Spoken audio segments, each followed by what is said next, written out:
Assalamualaikum warahmatullahi wabarakatuh. Anak-anak, berjumpa lagi dengan Pak Bagus. Kita sudah di bab 3. Hari ini kita akan membahas tentang perilaku mandiri. Apa sih perilaku mandiri itu? Oke. Seringkali orang tua itu tidak tahu apa yang harus dilakukan ketika anak enggan berangkat ke sekolah. Bahkan terkadang seorang anak itu menjadi pembolos. Hal itu seringkali disebabkan si anak tidak mampu mengungkapkan perasaannya secara terus terang mengenai masalah yang dihadapi. Apabila terjadi pada usia SMP atau MTS, tanpa alasan jelas, tiba-tiba dia lebih tertarik ke tempat lain, seperti mall, warnet, warung kopi, dan sebagainya.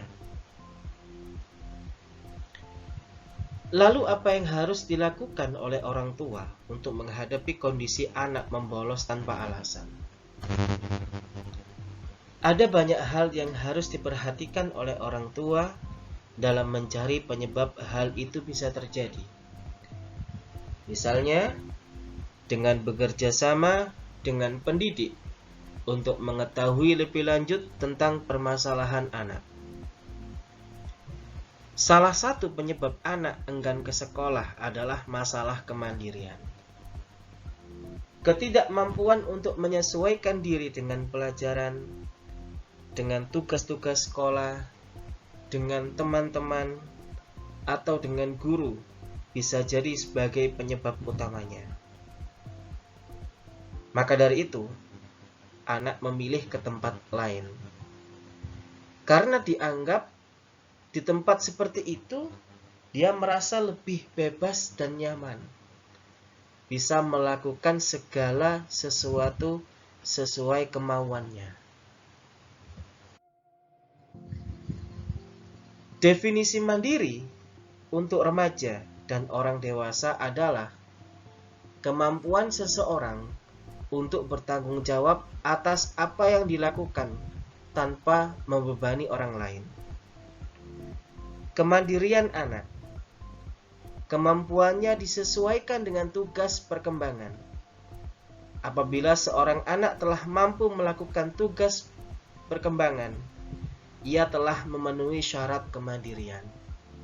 Untuk itu, membentuk kemandirian perlu dikembangkan sejak anak usia dini.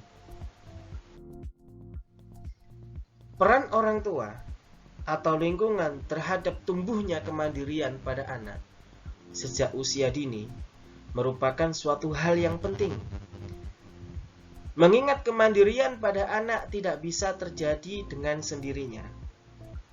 Anak perlu dukungan, seperti sikap positif dari orang tua dan latihan-latihan keterampilan menuju kemandiriannya.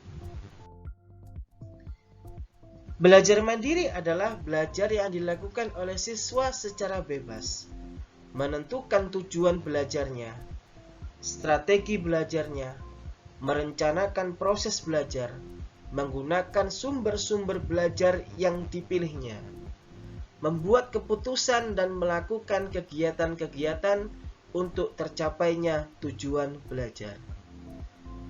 Belajar mandiri adalah cara belajar belajar aktif dan partisipasif untuk mengembangkan diri masing-masing individu yang tidak terikat dengan kehadiran guru, pertemuan atau tatap muka di kelas, atau dengan kehadiran teman sekolah.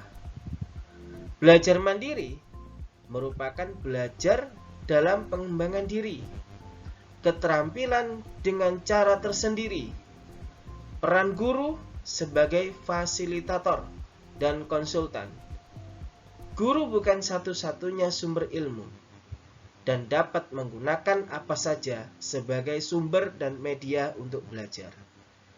Belajar mandiri membutuhkan motivasi, keuletan, keseriusan, kedisiplinan, tanggung jawab, kemauan, dan keingintahuan untuk berkembang dan maju dalam pengetahuan. Manfaat belajar mandiri. Apa saja sih manfaatnya? Oke. Belajar mandiri memiliki manfaat yang banyak terhadap kemampuan kognisi, afeksi, dan psikomotor siswa. Yaitu, yang pertama, memupuk rasa tanggung jawab, meningkatkan keterampilan, memecahkan masalah, melatih mengambil keputusan, berpikir kreatif dan banyak ide, berpikir kritis, percaya diri yang kuat, menjadi guru bagi dirinya sendiri. Manfaat belajar mandiri akan semakin terasa bila siswa aktif membaca buku sumber, melakukan pengamatan, penelitian, analisa, dan memecahkan masalah. Pengalaman yang mereka peroleh semakin menambah wawasan dan semakin kaya dengan ilmu pengetahuan. Apalagi bila mereka belajar mandiri dalam kelompok. Di sini mereka akan belajar kerjasama, kepemimpinan, dan pengambilan keputusan. Belajar mandiri akan menjadikan siswa untuk berani memilih sendiri apa yang dilakukan dengan penuh rasa tanggung jawab. Kemandirian memerlukan tanggung jawab, berinisiatif, memiliki keberanian, dan sanggup menerima resiko serta mampu menjadi guru bagi dirinya sendiri. Dengan demikian, pada akhirnya, siswa akan menikmati arti hidup sebenarnya daripada terbelenggu dan selalu diatur oleh orang lain. Sekian materi bimbingan konseling pada hari ini. Pesan terakhir, belajar tidak harus menunggu disuruh oleh orang tua. Belajar tidak harus menunggu disuruh oleh guru. Harus dari dirinya sendiri, harus dari kemauan kita sendiri. Karena belajar untuk masa depan kita. Sekian.